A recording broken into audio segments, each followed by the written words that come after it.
ഒരു വീഡിയോ ഞാൻ ഒരു ദിവസം മുടക്ക് കിട്ടി തൃശ്ശൂർ പൂരമായ കാരണം. അപ്പോൾ ആ ഒരു ദിവസം ഞാൻ ഒരു മാമ്പഴപ്പുളിശ്ശേരി ഉണ്ടാക്കുന്ന റെസിപ്പിയാണ് ഈ വീഡിയോയിൽ ഷെയർ ചെയ്യണത്.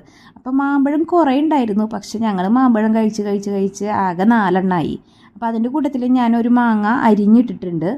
പിന്നെ ഇതിലേക്ക് കുറച്ച് വെള്ളം ഒഴിക്കുക, പിന്നെ ആവശ്യത്തിനുള്ള മഞ്ഞൾപ്പൊടി, ഉപ്പ്, അതുപോലെ തന്നെ കുറച്ച് നെയ്യും കൂടിയും ആഡ് ചെയ്തിട്ടാണ് ഞാൻ കുക്കറിൽ വേവിക്കാനായിട്ട് വെക്കണത്. അപ്പോൾ മാമ്പഴം ഇങ്ങനെ കുറച്ച് വരഞ്ഞു കൊടുത്തിട്ടുണ്ട്. അതായത് ഈ മാമ്പഴം എന്ന് പറഞ്ഞാൽ മാമ്പഴപ്പുളിശ്ശേരി വെക്കാൻ പറ്റണ മാമ്പഴമല്ല, അപ്പോൾ വേവില്ല. അപ്പം ഞാൻ മാമ്പഴത്തുമ്പോൾ ജസ്റ്റ് ഇങ്ങനെ വരഞ്ഞിട്ട് കൊടുത്തിട്ടുണ്ട്, അതൊന്ന് വെന്ത് ഇങ്ങനെ ചെറിയ ഒരു ഉടയാൻ പാകാവണ രീതിയിൽ കിട്ടാനായിട്ട്. അപ്പോൾ കുക്കറിൽ വേവിക്കാനായിട്ട് വെച്ചു. 3 വിസിലാണ് ഇതിൻ്റെ ഞാൻ വേവിക്കാനായിട്ട് വിസിൽ വെച്ചത് 3 എണ്ണമാണ്. അപ്പോൾ അത് സെറ്റാക്കി വെച്ചു. പിന്നെ ഇന്ന് എനിക്ക് ഏറ്റവും ഇഷ്ടപ്പെട്ട ഒരു കറികളിൽ ഒന്നാണ് മാമ്പഴപ്പുളിശ്ശേരി. അപ്പോൾ മാമ്പഴക്കാലമാകുമ്പോഴല്ലേ നമുക്ക് മാമ്പഴമൊക്കെ കിട്ടുക. അപ്പോൾ ഞാൻ എന്താണെങ്കിലും വെക്കാമെന്ന് വിചാരിച്ചു. കുറച്ച് ദിവസമായി മാമ്പഴപ്പുളിശ്ശേരി വെക്കണം എന്ന് വിചാരിച്ചിട്ട്. പിന്നെ മാമ്പഴം കിട്ടി, പിന്നെ കഴിക്കാനും പൂതി, അപ്പോൾ സമയമുണ്ട്. അപ്പോൾ എന്താണെങ്കിലും മാമ്പഴപ്പുളിശ്ശേരി അങ്ങോട്ട് കാച്ചാമെന്ന് വിചാരിച്ചു.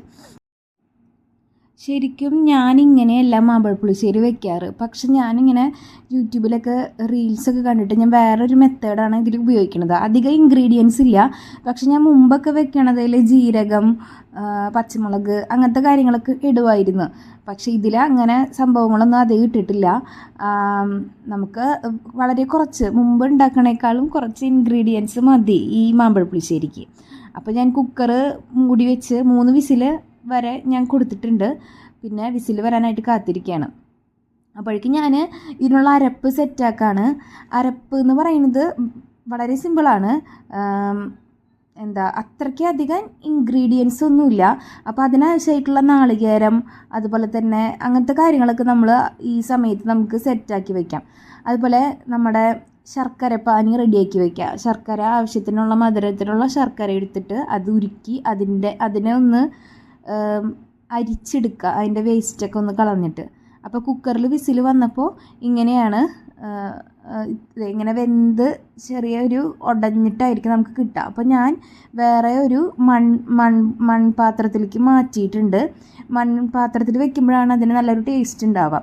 ഇതിലേക്ക് നമുക്ക് ആവശ്യത്തിനുള്ള ശർക്കരപ്പാനി ഒഴിച്ചു. പിന്നെ അരപ്പ് റെഡിയാക്കാനായിട്ട് തേങ്ങ എടുക്കുക, ആവശ്യത്തിനുള്ള തേങ്ങ എടുക്കുക.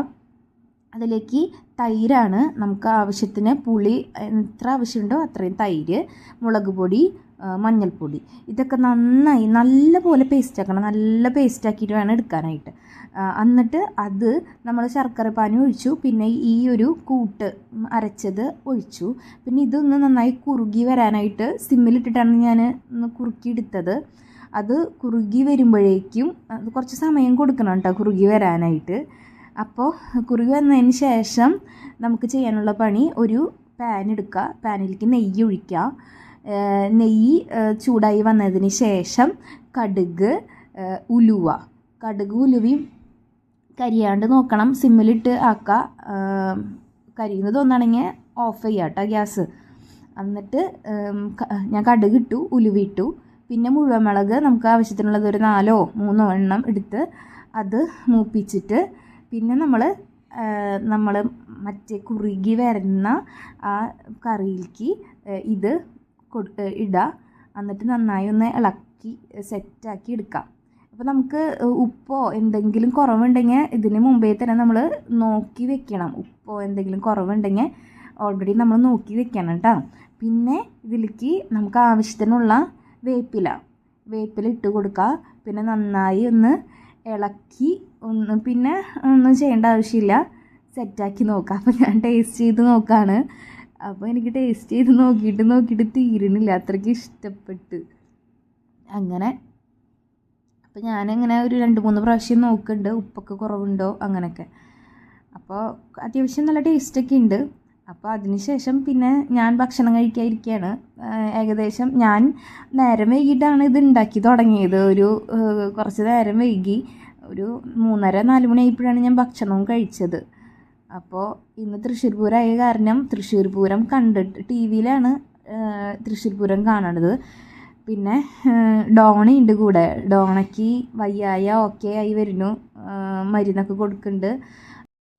അപ്പോൾ ഞാൻ ടി വിയിൽ പൂരം കണ്ടിട്ട് ഭക്ഷണമൊക്കെ കഴിക്കുകയാണ്. അപ്പോൾ വീഡിയോ ഇഷ്ടപ്പെട്ടു എന്ന് വിചാരിക്കുന്നു. ഇഷ്ടപ്പെട്ടിട്ടുണ്ടെങ്കിൽ ഒന്ന് സപ്പോർട്ട് ചെയ്യണം. നമുക്ക് വേറൊരു വീഡിയോ ആയിട്ട് പിന്നെ കാണാം. അപ്പോൾ എന്താണെങ്കിലും താങ്ക് യു.